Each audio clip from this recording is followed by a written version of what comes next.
जय माता दी भक्तों, नवरात्रि की आपको हार्दिक शुभकामनाएं। माँ दुर्गा की नवशक्ति का दूसरा स्वरूप माता ब्रह्मचारिणी का है।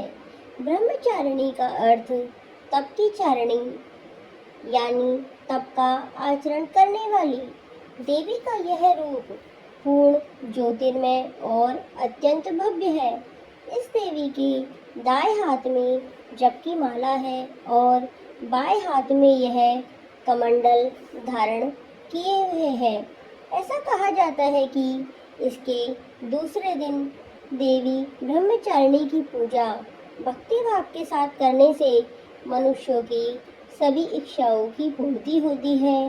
इस दिन माँ ब्रह्मचारिणी की पौराणिक कथा अवश्य पढ़नी या सुननी चाहिए, क्योंकि पौराणिक कथा को सुने बगैर इसका व्रत अधूरा रहता है। आइए सुनते हैं माता ब्रह्मचारिणी की व्रत कथा।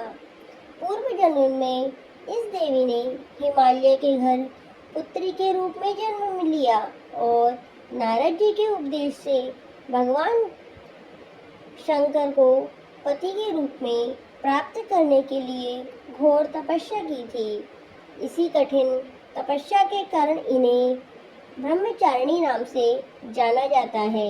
1000 वर्ष तक इन्होंने केवल फल फूल खाकर बिताए और 100 वर्षों तक केवल जमीन पर रहकर शाक पर निर्वाह किया। कुछ दिनों तक कठिन उपवास रखे और खुले आकाश के नीचे वर्षा और धूप के घोर कष्ट सहे। 3000 वर्षों तक टूटे हुए बिल्व पत्र खाए और भगवान शंकर की आराधना करती रही। इसके बाद तो उन्होंने सूखे बिल्व पत्र खाना भी छोड़ दिए। कई हजार वर्षों तक निर्जल और निराहार व्रत रहकर घोर तपस्या करती रही। पत्तों को खाना छोड़ देने के कारण ही इनका नाम अपर्णा भी पड़ गया। कठिन तपस्या के कारण देवी का शरीर एकदम क्षीण हो गया। देवता ऋषि सिद्धगण मुनि सभी ने ब्रह्मचारिणी की तपस्या को अभूतपूर्व पुण्य काम बतलाया और सराहना की और कहा, हे देवी, आज तक किसी ने भी इस तरह की कठोर तपस्या नहीं की है, पर यह तुम्ही से ही संभव थी। तुम्हारी मनोकामना अवश्य पूर्ण होगी और भगवान शंकर तुम्हें पति के रूप में प्राप्त होंगे। अब तपस्या छोड़कर घर चली जाओ। जल्दी ही तुम्हारे पिता तुम्हें बुलाने आ रहे हैं।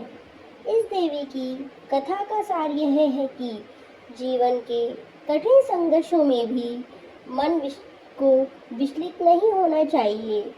माँ ब्रह्मचारिणी देवी की कृपा से सर्व सिद्धि प्राप्त होती है। दुर्गा पूजा के दूसरे दिन देवी के इसी स्वरूप की उपासना की जाती है। दोस्तों, आपको हमारी नवरात्र के दूसरे दिन की कथा कैसी लगी? अगर आपको अच्छी लगी हो तो हमारे वीडियो को लाइक करें, शेयर करें और सब्सक्राइब करें। धन्यवाद।